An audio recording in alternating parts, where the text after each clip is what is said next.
A luxury condo, a secret I kept from my parents. Then a tea lunch mom announced, "We're aware of your apartment, and your sister Ice is moving in with you." I feigned indifference, but 2 weeks later when they all showed up BM. A loud surprise. Can you imagine your own family, the people who raised you, trying to break into your home and then getting arrested for it?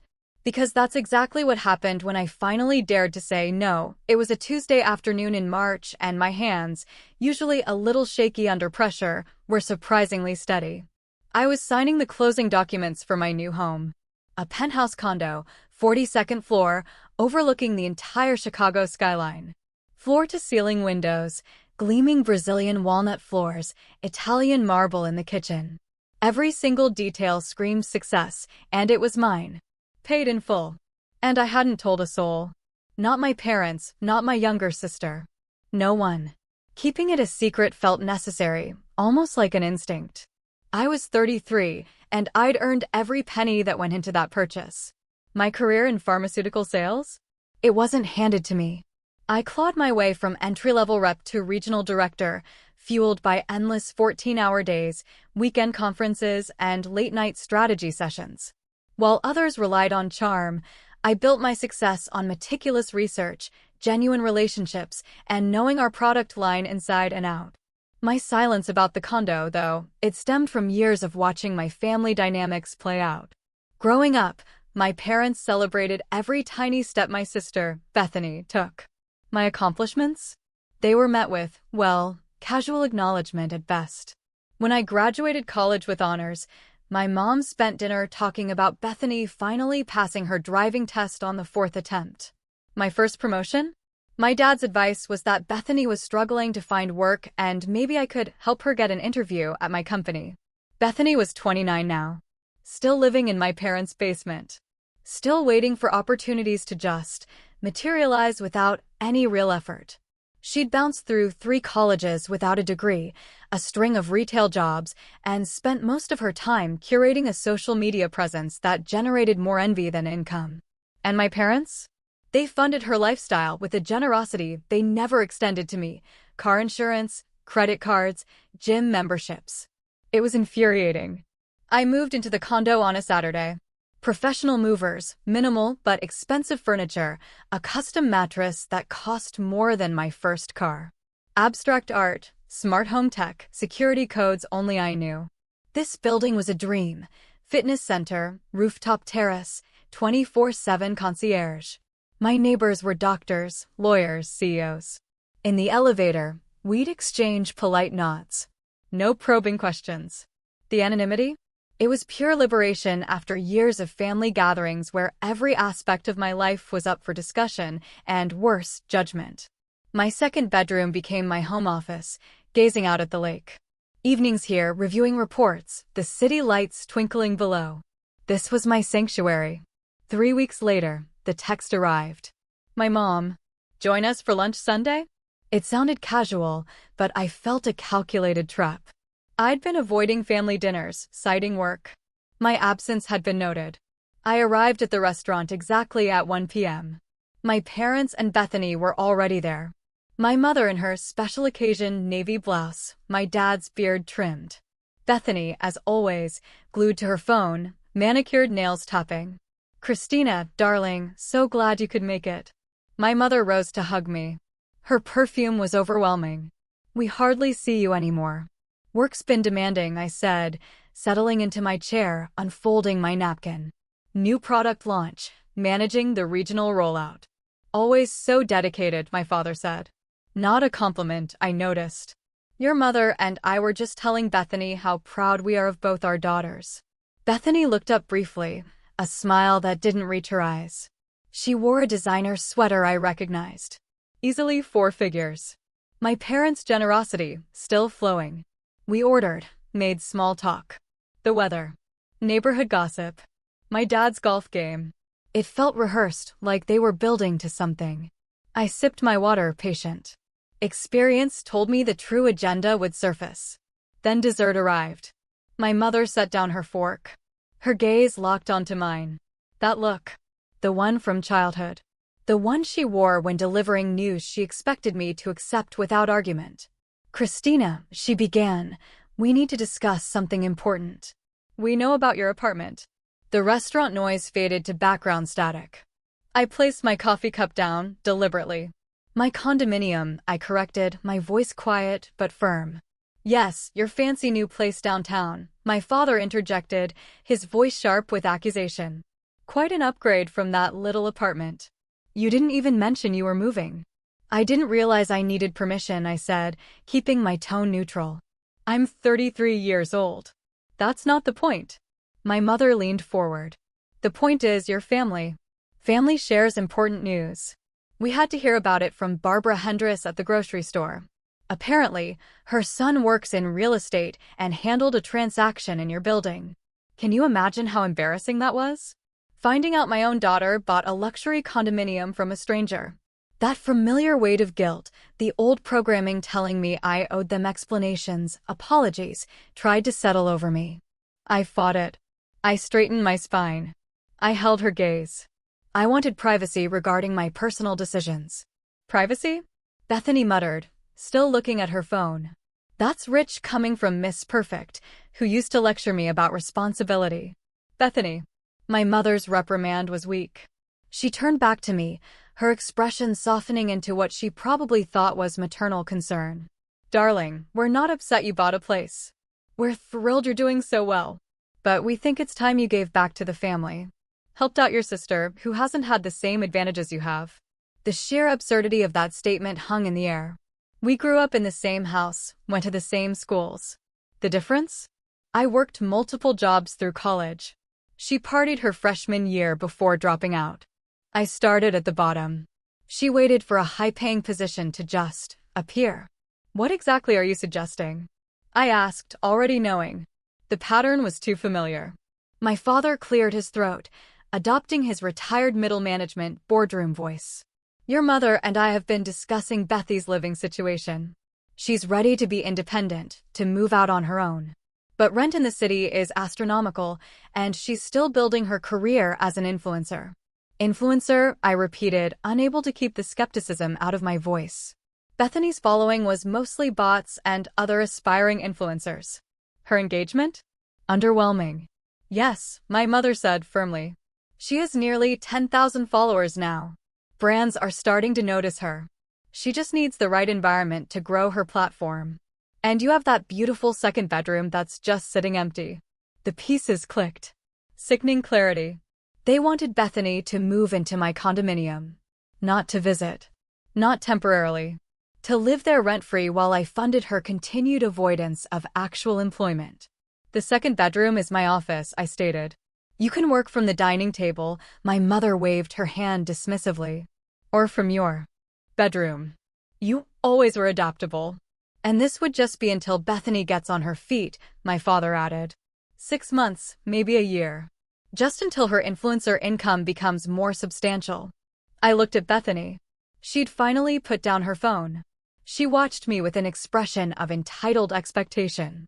She hadn't asked me herself. Hadn't even pretended to be grateful. She simply assumed I would comply. Because I always had. Always accommodated. Always made room for her needs at the expense of my own. No, I said.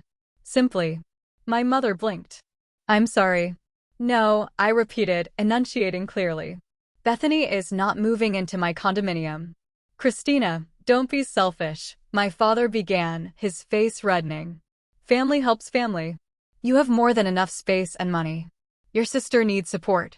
Bethany needs to support herself, I said, standing and reaching for my purse.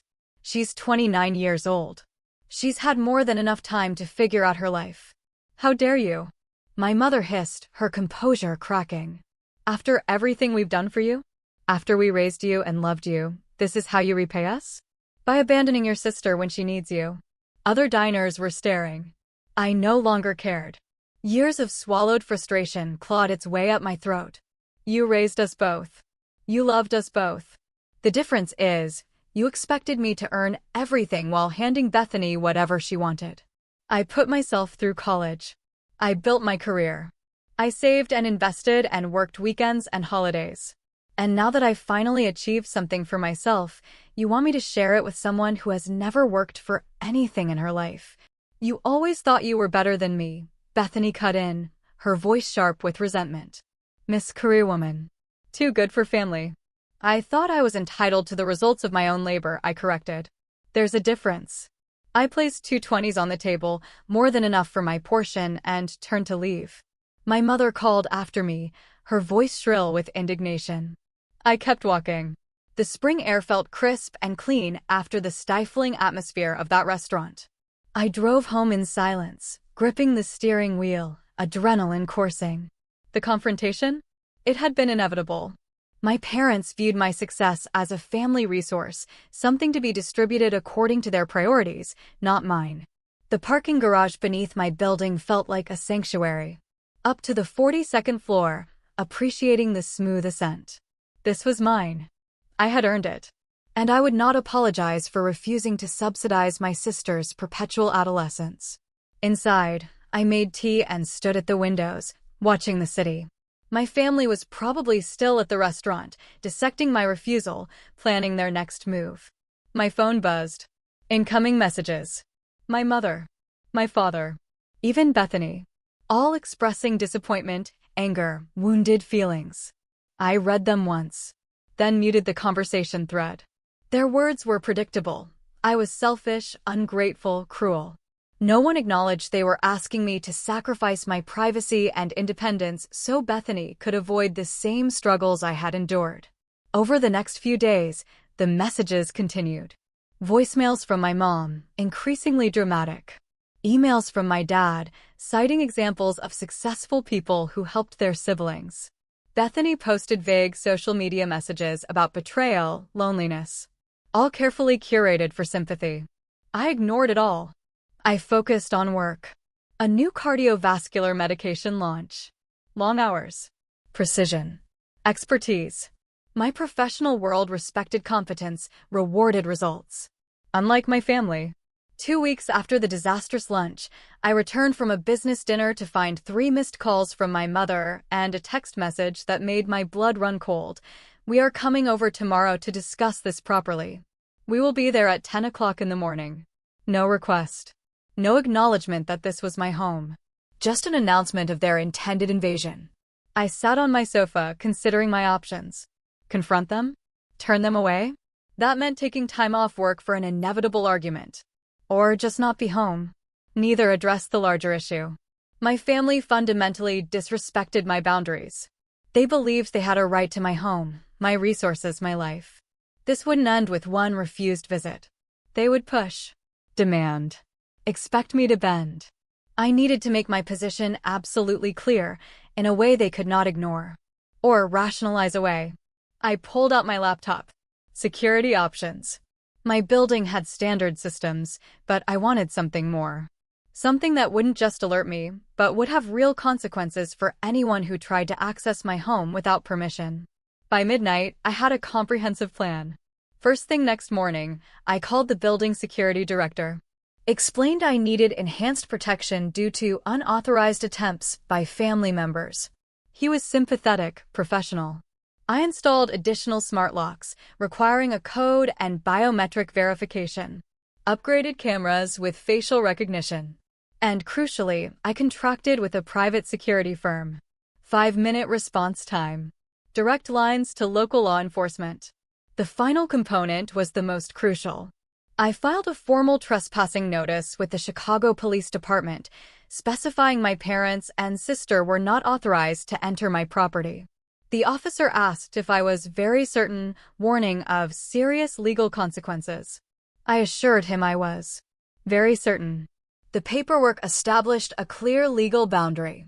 If my parents or Bethany entered my condo without permission, it wouldn't just be a family disagreement or a privacy violation. It would be a crime. I spent the afternoon before their announced visit making final preparations. Tested everything. Verified cameras. Confirmed security firm details. Set my phone to forward all alerts to my smartwatch.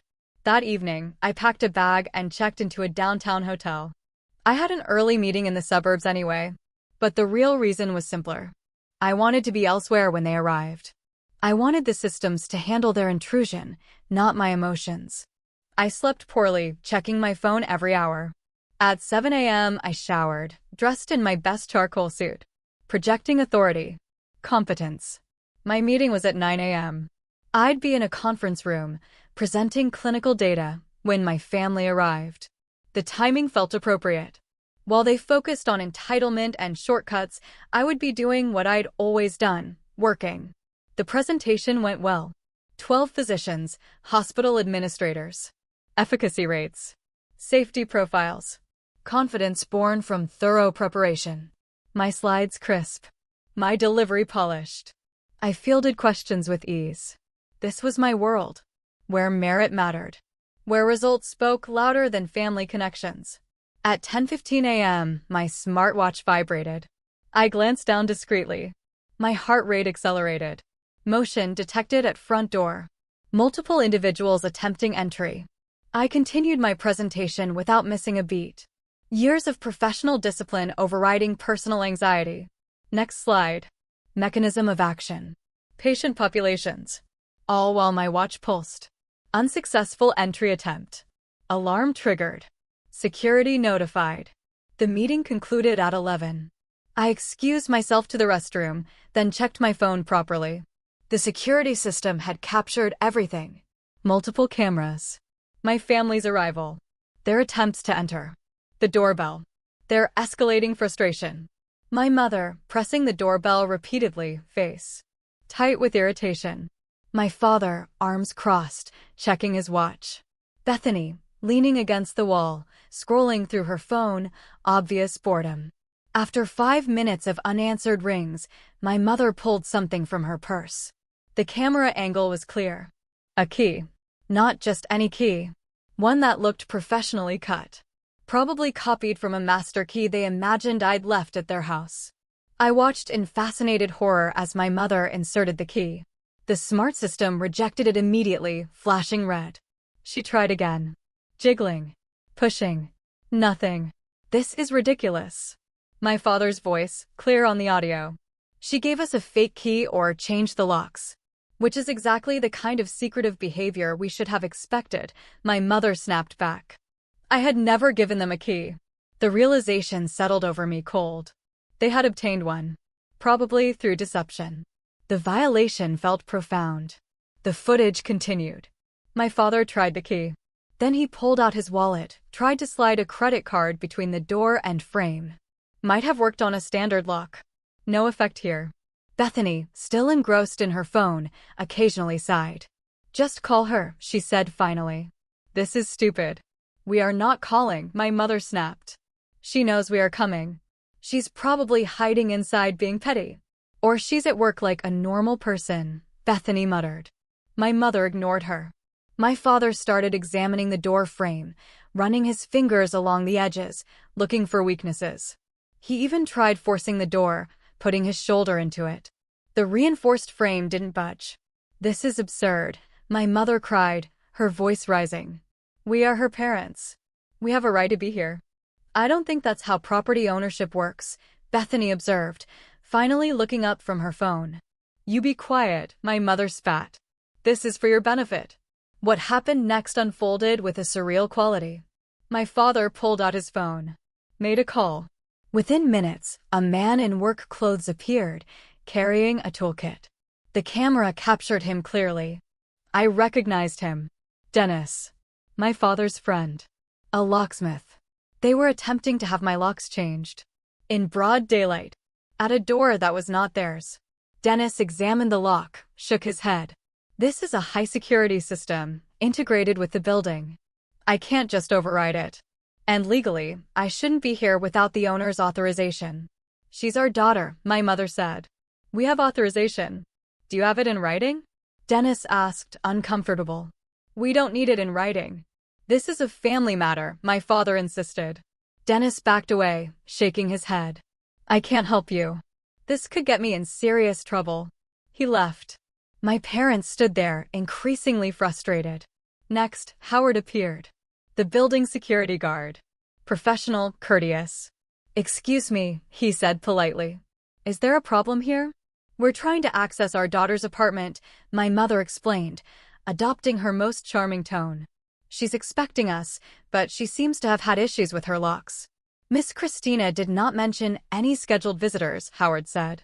And she has explicitly instructed us not to allow anyone into her unit without her direct authorization. That's preposterous, my father said. We are her family. I understand, sir, but I have my instructions. I will need to ask you to leave the floor. We will do no such thing, my mother declared. We have every right to be here.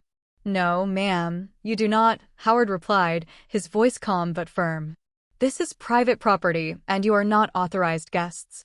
If you do not leave voluntarily, I will need to call the police. I watched my mother's face. Shock. Indignation. Then something uglier. You would have your own mother arrested? What kind of person have you become? She wasn't speaking to Howard. She was speaking to the camera. As if she knew I was watching. Perhaps she did. Perhaps she understood, on some level, that I had prepared for exactly this scenario. I am giving you one final warning, Howard said. Please leave now or I will be forced to take further action. My father grabbed my mother's arm, trying to pull her toward the elevator. But my mother wrenched free. And did something I hadn't anticipated. She began pounding on my door with both fists. Shouting my name. Demanding I let them in. Christina, open this door right now. This is your mother. You cannot treat us this way. Bethany stepped back, embarrassment finally overtaking her usual indifference. Mom, stop. This is crazy. But my mother was beyond reason. Pounding. Shouting. Her voice echoing through the hallway. Other residents began opening their doors. Several faces I recognized. Now witnessing my family's complete loss of control. Howard pulled out his radio. Spoke into it quietly. Within 2 minutes, 2 more security guards. Then, 2 Chicago police officers. Professional. Calm. Their presence immediately shifted the energy. My mother fell silent mid-shout, face flushing. What seems to be the problem here? The first officer asked. A woman in her 40s. Sharp eyes. Patient authority. Howard explained concisely. These individuals have been attempting to gain unauthorized entry to one of our units. The owner has explicit instructions that they are not to be admitted. When asked to leave, they refused and became disruptive. We are her parents, my mother said, her voice shaking with anger and something that might have been fear. She is being unreasonable. We just want to talk to her. Is the owner present? The officer asked Howard. No, ma'am. She is at work. The officer turned to my parents. Do you have written permission to be here? We don't need permission, my father said, his bluster diminished. She is our daughter. That is not how property law works, sir, the officer replied. Do you live at this address? No. Then you are trespassing. She said it simply. The property owner has the right to determine who enters her home. If she has denied you access, you need to respect that. This is insane, my mother cried, looking at the gathered neighbors, seeking allies. Can you believe this? A daughter locking out her own family. No one spoke. The other residents watched with discomfort, even disapproval, but that disapproval seemed directed at my family, not at me. The second officer, younger and built like he spent time in the gym, checked his phone. Ma'am, sir, I am showing that a formal trespassing notice was filed for this address 3 days ago, naming you specifically. That means you are legally notified that you are not welcome here. Your presence constitutes criminal trespass. The color drained from my mother's face. Criminal trespass? That is absurd. She is our daughter. That does not grant you access to her property, the officer said. You need to leave now. If you refuse, we will place you under arrest. I sat in my car in the hospital parking lot, watching this unfold on my phone. Part of me felt sick, seeing my parents humiliated. But a larger part felt vindicated. They had pushed and pushed, assuming I would eventually bend. Now they were facing actual consequences for their refusal to respect my boundaries. My father took my mother's arm. Let's go. This is not worth it. Not worth it, my mother repeated, her voice rising again. She is family. She shouldn't be allowed to just cut us out. Ma'am, the female officer said, her tone hardening. You need to leave immediately. I will not, my mother declared. And I watched in shock as she crossed her arms and planted her feet. Not until my daughter agrees to see us. We have rights. You have the right to remain silent, the officer said. And I realized, with a jolt, she was actually going to arrest my mother. Anything you say can and will be used against you in a court of law. You cannot be serious, my father said, stepping between the officer and my mother. This is a family dispute, not a police matter. Sir, step back, the younger officer said, moving forward. Do not interfere with an arrest. What happened next unfolded with the jerky unreality of a nightmare. My father refused to step back. The officers gave him multiple warnings, firm but not aggressive. My mother continued to shout about her rights, about ungrateful children, about the deterioration of family values. Bethany stood frozen against the wall, phone clutched in her hand, face pale with shock. For once in her life, she seemed to understand the situation had spiraled beyond her control. The officers moved simultaneously. The female officer guided my mother's arms behind her back, producing handcuffs with practiced efficiency. My mother screamed, an incoherent sound of rage and disbelief.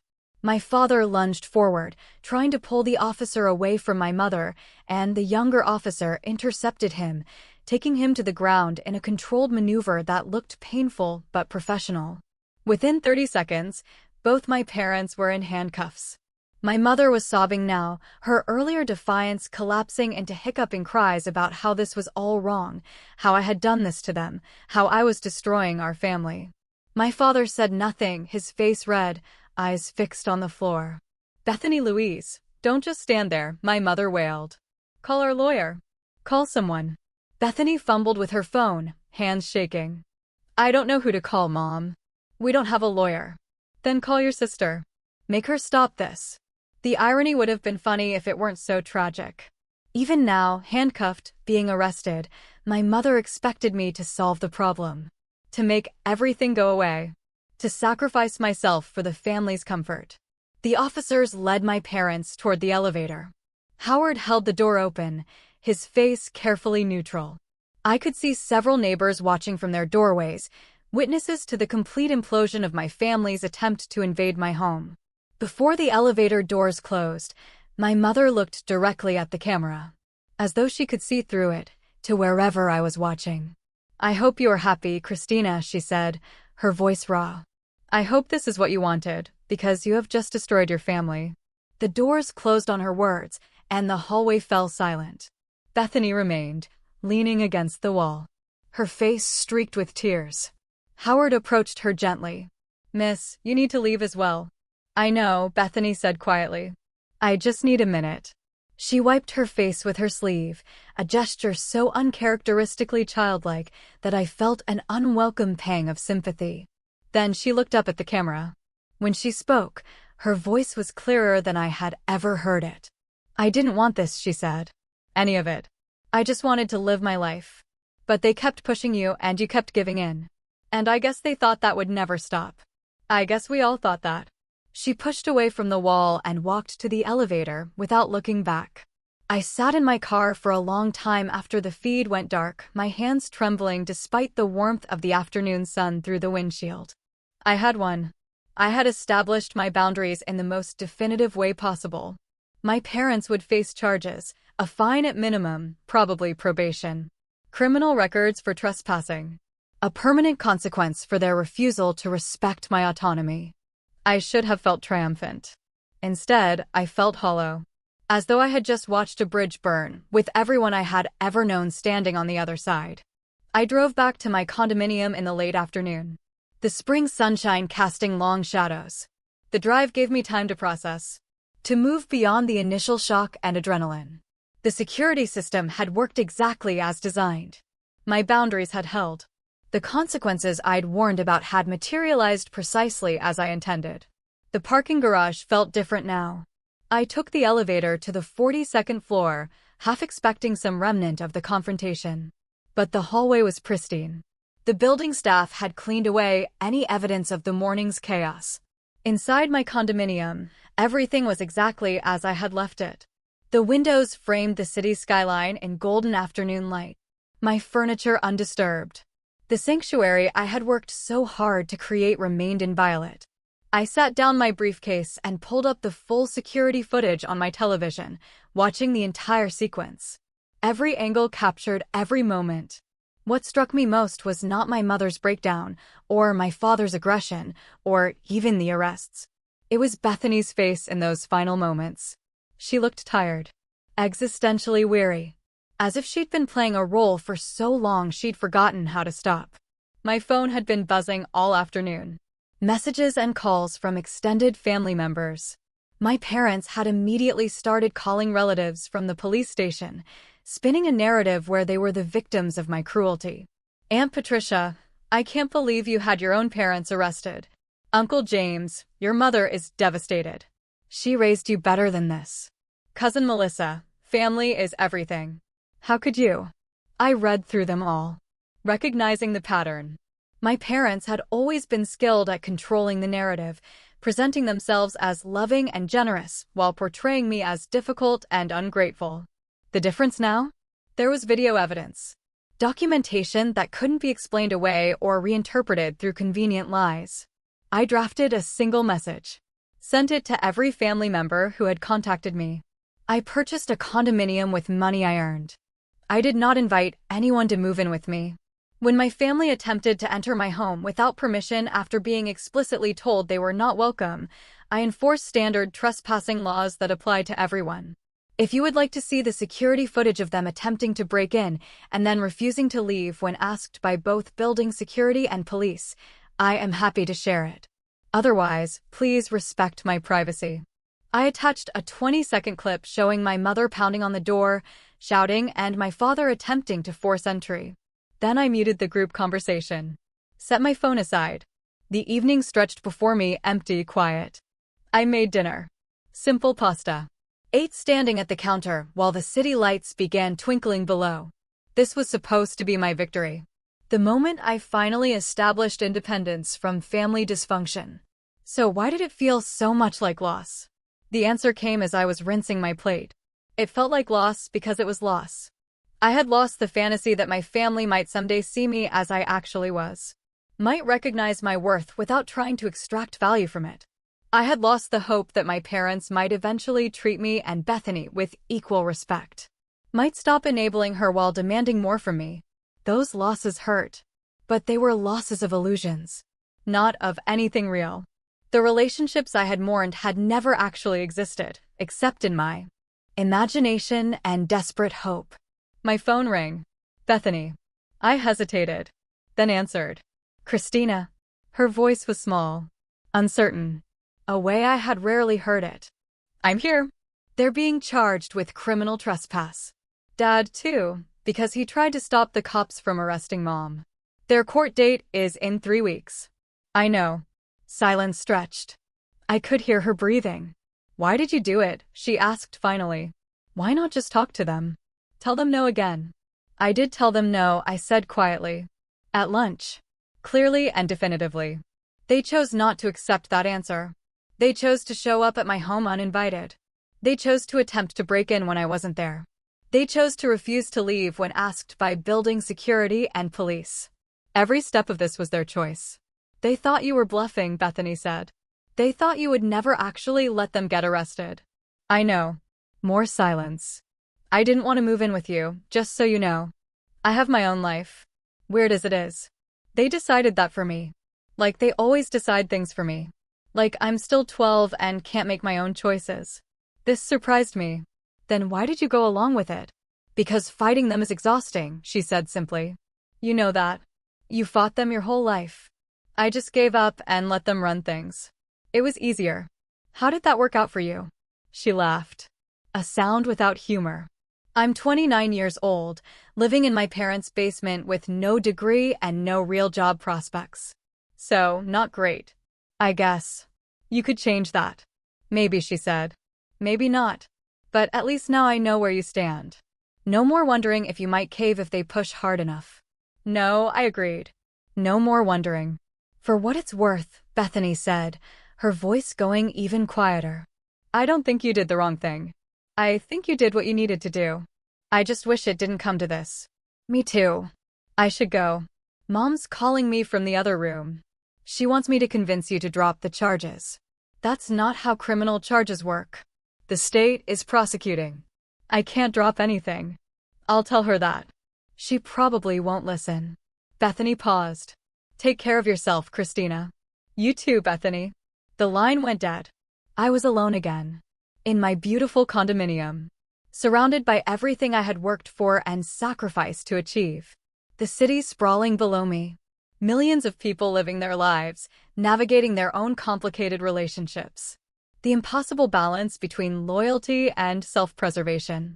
The next 3 weeks passed with surreal normalcy. Work. Meetings. Clients. Sales team. As though nothing had changed. But everything had changed. The absence of my family's constant demands created a space I had forgotten could exist. Room to breathe. To think. Without the perpetual weight of their expectations. The extended family's response evolved from initial outrage to grudging silence as more people watched the security footage I had shared. Seeing my parents attempt to break into my home.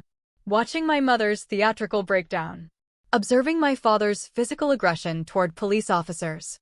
These things were difficult to rationalize away. The narrative my parents had constructed of a cruel daughter punishing her loving family? It crumbled under the weight of visual evidence. My Aunt Patricia called to apologize. I shouldn't have jumped to conclusions, she said. Your mother made it sound like you had them arrested for just showing up. She didn't mention the breaking and entering attempt or refusing to leave. For what it's worth, I think you've been remarkably patient with them over the years. More patient than I would have been. Other relatives followed suit. Some apologizing. Others simply stopping their messages of condemnation. A few sided firmly with my parents, accepting their version despite the video. I blocked those numbers and moved on. At work, I threw myself into the new product launch with renewed focus. Without the constant drain of family drama, I found I had energy for strategic thinking, for mentoring younger reps, for building partnerships. My supervisor noticed. Mentioned I was being considered for senior director. Substantial salary increase. Equity. I met my financial advisor. The condominium had been an excellent purchase. Appreciating beyond projections. We talked about diversifying my portfolio, long-term wealth, compound growth. For the first time in my adult life, I was planning my financial future without factoring in potential demands from family members. 3 days before the court date, my mother called. I almost didn't answer. Curiosity won out. Christina. Her voice was subdued, lacking its usual commanding tone. I'm listening. The lawyer says we're going to be convicted. Criminal trespass is apparently very straightforward, especially with video evidence and the police reports. He says the best we can hope for is a fine and probation, but it will be on our permanent record. That sounds accurate. This will ruin us, she said. And for the first time, I heard genuine fear in her voice. Your father volunteers at the community center. They do background checks. He'll lose that. And I'll lose my position on the library board. We'll be criminals. You committed a crime, I said simply. This is the consequence. But it was just about family, she protested. We weren't trying to rob you or hurt anyone. We just wanted to talk to you. By breaking into my home. By refusing to leave when asked by security and police. By attacking an officer who was trying to arrest you. Your father didn't attack anyone. He was trying to protect me. He physically grabbed a police officer who was performing a lawful arrest. That's assault on an officer. He's lucky they're not charging him with that as well. Silence. Then, in a voice so quiet I almost didn't hear it. What do you want from us? What did I want? An apology would be meaningless. Just words designed to manipulate me. A promise to respect my boundaries? Equally hollow. Forgotten as soon as they faced another inconvenience. I want you to accept responsibility for your choices, I said. I want you to stop expecting me to sacrifice myself for Bethy's comfort. I want you to understand that I am not a family resource to be allocated according to your priorities. We are your parents, she said. We gave you everything. You gave me the same things you gave Bethany. The difference is that you expected me to be grateful and compliant while allowing her to be entitled and dependent. You created this dynamic, not me. So you'll just let us be convicted? Let us have criminal records? Destroy our reputations?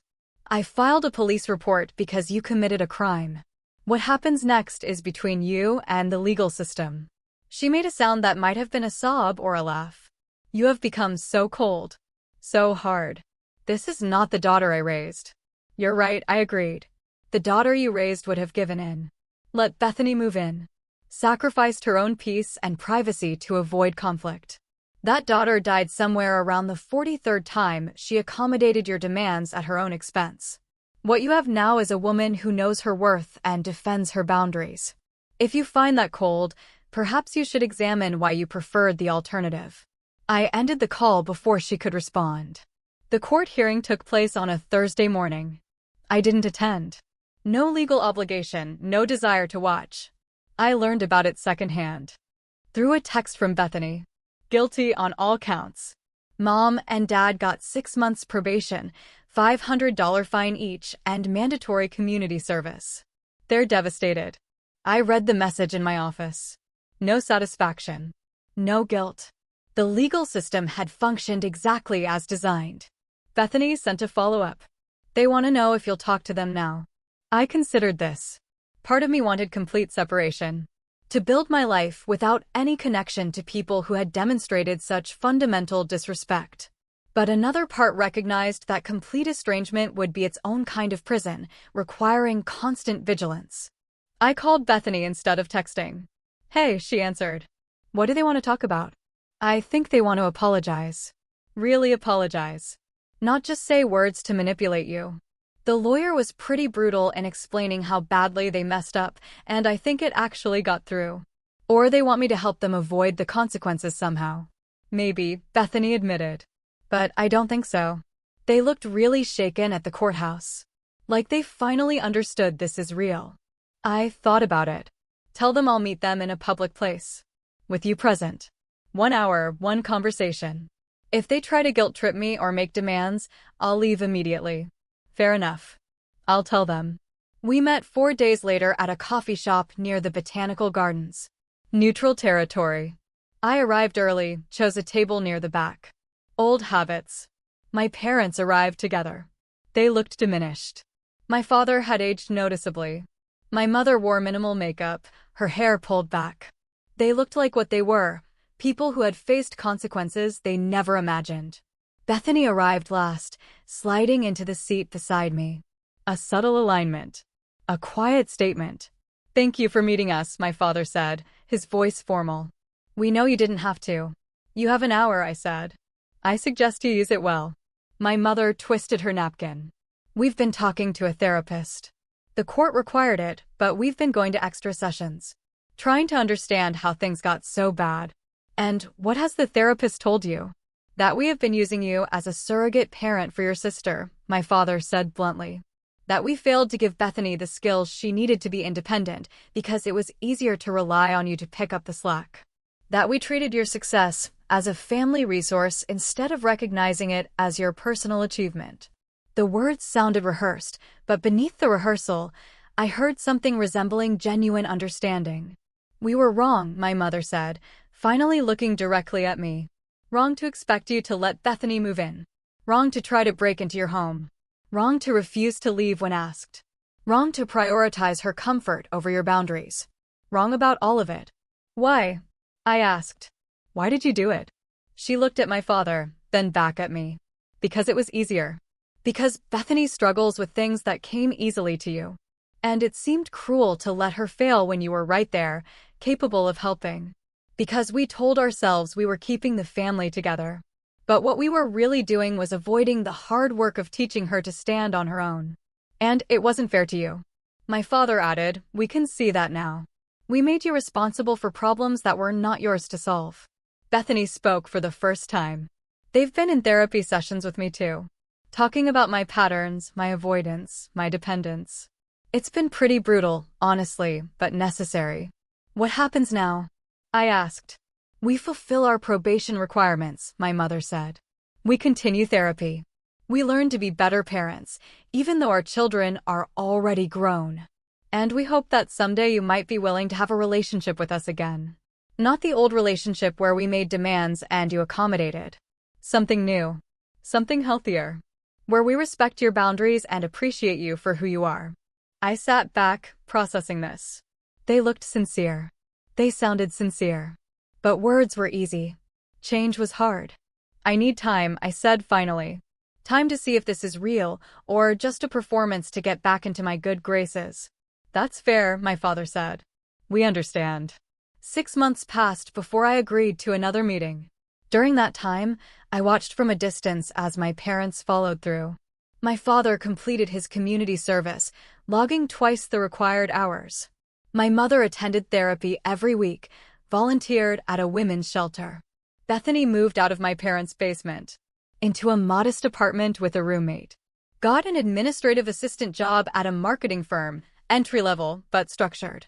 Her social media presence became less curated, more authentic. She was building something real. When I finally agreed to dinner with my parents, it was at a restaurant of my choosing at a time convenient for my schedule. These details mattered. They demonstrated the power dynamic had shifted. The evening was awkward, but genuine. My parents asked about my work, my life, my interests. They actually listened. When my father mentioned Bethany struggling with her car payment, my mother immediately changed the subject. A conscious course correction I recognized and appreciated. We are proud of you, my mother said as dessert arrived. We should have been saying that all along. Without qualifications or comparisons. Just proud of who you are and what you have built. Thank you, I said simply. We didn't become a close family overnight. Healing years of dysfunction required more than a few dinners and therapy sessions. But we established something workable. A relationship based on mutual respect rather than obligation and guilt. I saw my parents every few months. Lunch, dinner, cordial contact. Bethany and I developed our own relationship, separate from our parents. Occasional coffee dates, talking about our lives without the weight of old resentments. I never invited any of them to my condominium. That space remained mine alone. A sanctuary I had fought to protect. They never asked to visit. Understanding that some boundaries were permanent. My career flourished. Senior director. Then vice president of the Midwest region. I bought a small vacation property in Wisconsin, a lake house for summer weekends. Reading. Kayaking. I dated occasionally, never seriously, content with the life I had built. The story of my family's arrests spread. A cautionary tale about boundaries and consequences. Some people saw me as cold, unforgiving. Others recognized me as someone who had finally valued herself enough to demand respect. I stopped worrying about which narrative people believed. 5 years after the incident, I ran into Howard, my old building security guard, at a restaurant downtown. He recognized me immediately. You probably don't remember me, he began. Of course I do, I said. You helped me establish very important boundaries. He smiled, relieved. I've thought about that day many times, he said. Wondered if I did the right thing. If I could have handled it differently. You did exactly what I needed you to do, I assured him. You enforced my rights when my own family wouldn't respect them. That mattered more than you know. I'm glad, he said. I have daughters of my own, and I've tried to teach them what I learned from watching you. That they don't owe anyone access to their lives. Not even family. That boundaries are healthy and necessary. After he left, I sat with my drink, thinking about the woman I had been 5 years ago. Standing in that restaurant, my family demanding I sacrifice my home and privacy. That woman had been afraid, uncertain whether she had the right to protect what she had earned. The woman I was now had no such doubts. The arrests and convictions had consequences that extended far beyond the legal penalties. My parents lost several social connections. People who couldn't reconcile the image of respectable community members with individuals who had criminal records for breaking into their daughter's home.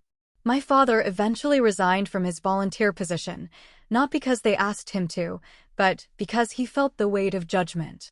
My mother stepped down from the library board for similar reasons. They moved to a smaller house in a different neighborhood. A fresh start. But the shame followed them. As it should. They had violated fundamental principles of respect and consent. And those violations came with social costs no amount of therapy could completely erase. As for me, I stood at my floor-to-ceiling windows 5 years later, watching the Chicago skyline glitter in the evening light, and felt only peace. The price of protecting myself had been high, but the cost of continuing to sacrifice my own well-being would have been higher.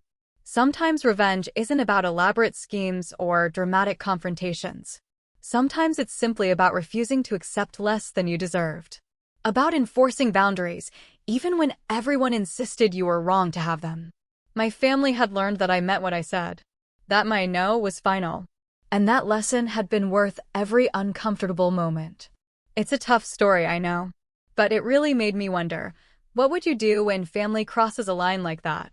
Have you ever had to choose yourself over ingrained family dynamics? Let me know in the comments below. I really want to hear your thoughts.